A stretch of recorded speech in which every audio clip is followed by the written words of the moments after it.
امن فورم تحصیل حویلیاں کا ایک اہم اور خصوصی اجلاس چیئرمین ولیج کونسل ملا شہنواز خان کے دفتر میں منعقد ہوا، جس میں علاقہ کے معزز سماجی، سیاسی اور مذہبی شخصیات نے بھرپور شرکت کی۔ اجلاس میں کنوینر امن فورم تحصیل حویلیاں ڈاکٹر عثمان خان سمیت مختلف ولیج کونسلز کے چیئرمین اور عمائدین علاقہ شرکت ہوئے۔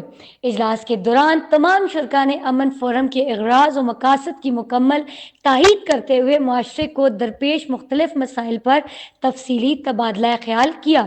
اس موقع پر یہ اہم فیصلہ بھی کیا گیا کہ امن فورم تحصیل حویلیہ کو مزید منظم اور فعال بنانے کے لیے ایک جامع رابطہ مہم شروع کی جائے گی، تاکہ عوامی مسائل کو نہ صرف اجاگر کیا جا سکے بلکہ ان کے حل کے لیے عملی اقدامات بھی کیے جا سکیں۔ مزید خبروں کے لیے جڑے رہیں صرف اور صرف شمال ایچ ٹی نیوز کے ساتھ۔